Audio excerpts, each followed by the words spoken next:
11:03 de la mañana, 21:08 tenemos de temperatura. Bueno, ya desde hace mucho tiempo, creo que con el tema del COVID se puso sobre la mesa este tema de las vacunas. Ahora con el dengue nuevamente Sobre sale todo con el todos dengue, ¿no? los Ahora, años. sí.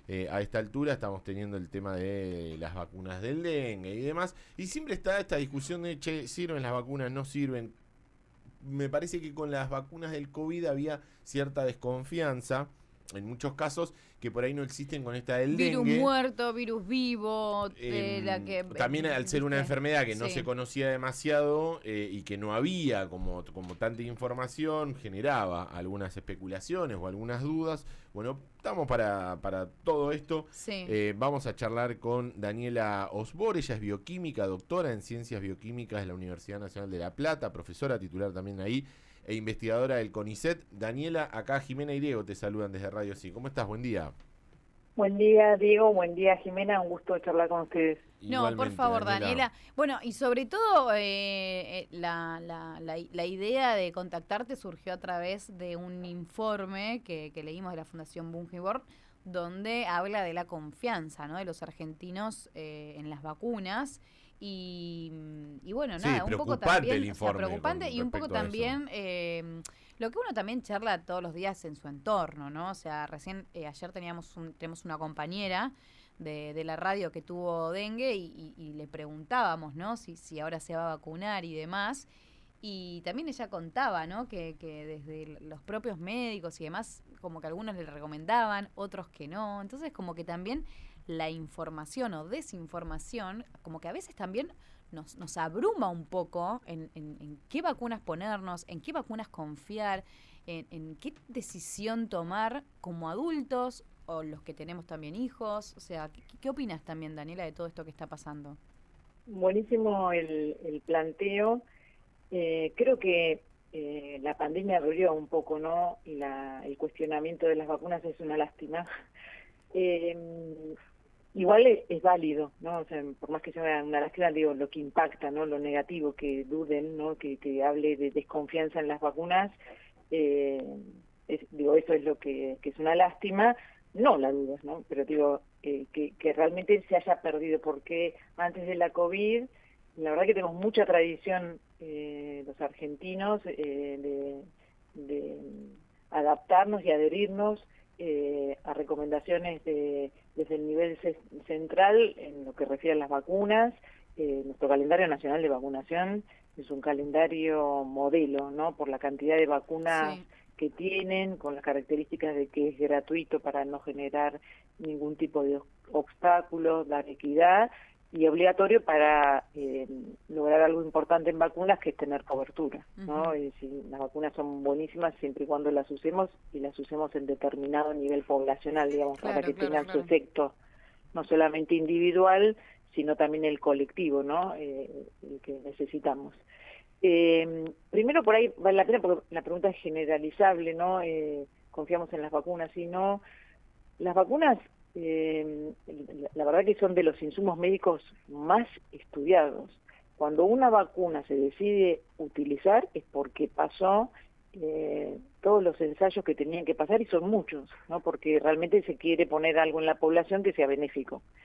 En el caso de la COVID no salteó ningún paso, uno solo salteó, que era a largo plazo, pero pasó por todos los pasos, y más robustos todavía, porque los ensayos clínicos, que son de los pasos que tienen que pasar, se incluyeron un montón de voluntarios. Uh-huh. Entonces el dato que surgía de ahí era bien sólido. Entonces estaba bueno esto de plantearlo, pero cuando un ente regulador decide autorizar o aprobar una vacuna, es que ese insumo tiene todos los datos para decir que es segura y eficaz y que se puede usar. Los estudios que se hacen son ensayos clínicos, eso implica un grupo poblacional, y bueno, después puede pasar alguna cuestión cuando uno lo generaliza, ¿no? Y pone en la diversidad de la población, pero siempre se siguen monitoreando. Hay una fase que se llama fase 4, que es que se pone en población ya sin ensayo clínico y se sigue evaluando las vacunas. Por eso digo que son de los insumos tremendamente evaluados, la vacuna de la COVID, contra la COVID, en el mundo real tiene una cantidad de datos infernal que mostraron efectivamente que son vacunas seguras en las cuales confiar, digamos, ¿no? Claro.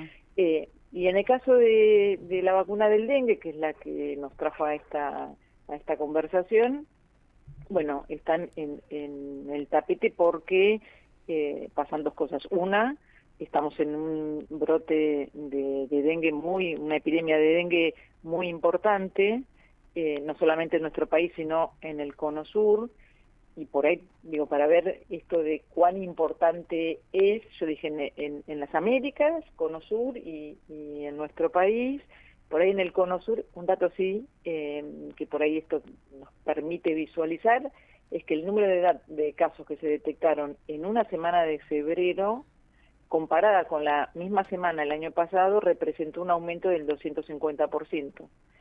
Y si mirás los últimos 5 años, la misma semana, la que se registró este año, es 350 veces más que las detectadas en esos 5 años. Uh-huh. Y en Argentina, en las primeras semanas de este año, se detectó un número de casos que representa 2.500% de aumento respecto a al mismo periodo del año pasado. Entonces me parece que eso nos marca, ¿no? Que realmente es una epidemia muy importante, que tenemos que hacer cosas, ¿no? Y entonces ahí se suma la vacuna. Cosas hay muchas para hacer, y que un dato que se viene registrando desde el año pasado es que, bueno, antes se decía que era una enfermedad estacional, pero ahora está todo el año, entonces esas actividades las tenemos que mantener durante todo el año. Y como es una enfermedad transmitida por el mosquito, bueno, hay que hacer cosas para que no haya mosquitos, hay que hacer cosas para que no nos piquen los mosquitos, y bueno, y se suma la otra medida de prevención, que es la vacuna contra el dengue. Para que no haya mosquitos, hay que hacer el uso de la palabra el descacharreo, que es evitar que haya acúmulos de agua, que es donde ahí depositan las hembras los huevos. Un complemento, Entonces, claro, un complemento de cosas. Daniela, sí. La vacuna contra el dengue, tengo entendido, son 2 dosis. Sí. ¿Qué diferencia hay? Digo, ¿por qué se dan en 2 dosis? Y si cuando vos te das la primera, ¿ya tenés un grado de inmunidad o todavía no hasta que te das la segunda? ¿Cómo funciona eso? Perfecta la pregunta. Si es un esquema de 2 dosis y se requiere de esas 2 dosis para que vos tengas una inmunidad suficiente para poder prevenir el riesgo de tener enfermedad y enfermedad severa. Si se requieren de las 2 dosis. Es una plataforma, Jimena preguntaba, virus vivos, virus atenuados. Ay, es que eso cosa también, ¿sabés lo que me pasó con eso? Perdón, hago un paréntesis. Yo estaba obsesionada, Daniela, con el tema de las vacunas del COVID y me leí 500.000 papers y demás, hablé con la pediatra, pero no por mí, o sea, viste, cuando una es madre, como que tenía miedo. Yo en ese momento mi hijo tenía 4 años y bueno, investigué con esto de virus muerto, virus vivo, o sea, me daba paz y tranquilidad ponerle una vacuna de virus muerto, y también a mí, pero bueno, como que quedé medio traumada. Buenísimo. No, pero no es que es traumada, sino curiosa. Bueno, sí, eso desde es ya. buenísimo, Sí, que es mejor por ahí. Sí, esta es a una de virus vivos, pero Sí. hay que pensar que las vacunas están hechas siempre con componentes del patógeno que nos causa la enfermedad, Sí.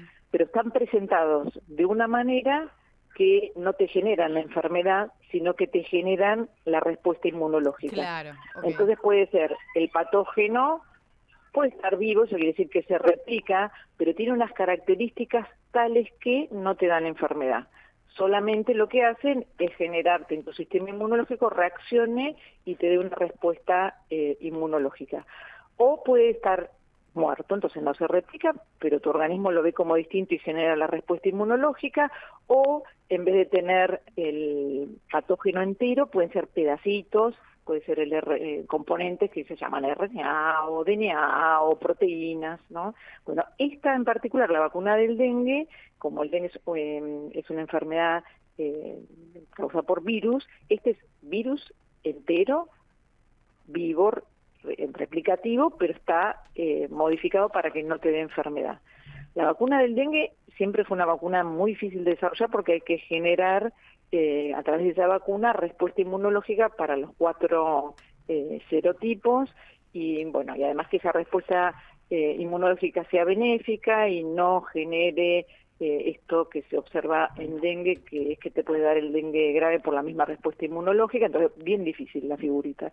Entonces, bueno, pero se logró después de muchos años de investigación. Esta es la segunda vacuna que tuvo éxito y que pasó los ensayos clínicos. Esta vacuna es de origen japonés, como dijimos, plataforma a virus atenuado. Eso lo que dice es que lo puede usar toda la población que no sean ni gestantes no lo pueden usar, ninguna vacuna a virus replicativo no se puede usar en gestantes, tampoco durante la lactancia ni en los inmunocomprometidos. Todo el resto de la población mayor de 4 años la puede usar y puede aplicarse en población que haya tenido una infección previa o en aquella que nunca tuvo infección, aunque la respuesta inmunológica es mejor en el caso de que haya tenido una infección previa. Daniela, una última al menos de mi parte. Te llevo a la vacuna contra el COVID. Hay mucha gente, digo, me parece que también el hecho de que se haya como diluido la enfermedad o que ya no se hable tanto y demás, hizo que muchos no se den los refuerzos o que ya la gente no se vacune contra el COVID y demás. ¿Esto está pasando? Y si es así, que mucha gente se dejó de vacunar, ¿qué repercusión tiene o si puede contraer la enfermedad ya teniendo aunque sea algunas dosis anteriores? Buenísima tu pregunta y la podemos extender a todas las patologías prevenibles por vacunación. Sí. Cuando vemos que hay menor riesgo de la enfermedad, y nos olvidamos. Nos relajamos, Claro. Nos relajamos. Cuando, no sé si se acuerdan, cuando estábamos en la peor situación horrible de la pandemia, estamos todos esperando cuándo llegará el turno, cuándo me toca, estamos desesperados, ¿no? Y no nos íbamos a saltear ni locos en líneas generales, ¿no? Cuando nos tocaba ir a vacunarnos. Disminuye el riesgo y bueno, la enfermedad desapareció. Aparte la vacuna que estamos hablando son preventivas, te la das para evitar que te enfermes, o sea, te la das cuando estás bien, ¿no? Claro. Entonces, bueno, todo eso hace que disminuya cuando no hay tanta circulación, cuando no ves qué está pasando, no te la das. Pero es al revés, digamos, porque no ves lo que está pasando gracias a la vacuna. Si aflojamos lo que es el uso de las vacunas y las enfermedades vuelven a aparecer. Un ejemplo que tenemos ahora es el sarampión. El sarampión, gracias a toda la campaña de vacunación que se viene haciendo desde hace años, se llegó en un año, en el 2016, a eliminarla de la región de las Américas, un hecho inédito. Pero después, bueno, pasan los años y por muchas razones empieza a disminuirse el uso de las vacunas, bajan las coberturas y la enfermedad está, porque lo que pasa en la era de la globalización, lo que pasa en el país vecino o en otro país, viene por el avión y nos infecta. Bueno, las coberturas contra el sarampión bajaron y tenemos 2 casos de sarampión habiendo hecho todo este trabajo enorme. Entonces, la renovación, esto de que las vacunas de verdad que nos cambian la calidad de vida y nos dan vida, lo tenemos que mantener todo el tiempo. Entonces, pasa para la COVID-19, desaparece el riesgo, entonces disminuimos la necesidad de ir a vacunarnos. Está mal eso, es gracias a que hay poca circulación por la vacuna. Lo mismo el sarampión. Lo mismo las otras enfermedades inmunoprevenibles. Así que siempre tenemos que estar presentes con nuestro calendario nacional de vacunación. Uno puede bajar el calendario nacional a ver que por mi edad, por mi estado fisiológico, qué me corresponde. Y si tengo alguna duda, consulto con el médico. El médico a veces también es medio reacio a las vacunas, no sé por qué, eso hay que trabajarlo un poquitito, pasa en muchos países, pero bueno, la vacuna contra el dengue tiene la data que muestra que es segura y eficaz. Ahora, lamentablemente, está solamente en el sector privado, entonces, bueno, está el obstáculo de que es costosa la primera y la segunda dosis, entonces eso genera ahí que algunos puedan vacunarse y otros no, y eso no está tan bueno. Pero bueno, es una herramienta más, eso también no lo olvidemos, y para acordarnos de eso, pensar que el mosquito que transmite dengue, que es el Aedes aegypti, también transmite otras enfermedades, y por eso la vacuna solo está dirigida contra el dengue, y la otra, digamos, tengo que hacer las otras medidas para evitar las otras enfermedades que también transmite. Daniela, muchas gracias, sí, te Daniela. agradecemos. O sea, la recomendación, obviamente, ir y vacunarse, ¿no? Vacunarse, miren el calendario, tiene mucha evidencia la vacuna, cuando se aprueba tiene mucha evidencia, confíen en la... No hay que temer. No hay que temer, tal cual. Esa es la conclusión. Muchas gracias, a Daniela. usted por la entrevista. No, por Un favor, abrazo. un beso grande. Chau, chau. Charlábamos con Daniela Osbor, bioquímica, doctora en ciencias bioquímicas e investigadora del CONICET.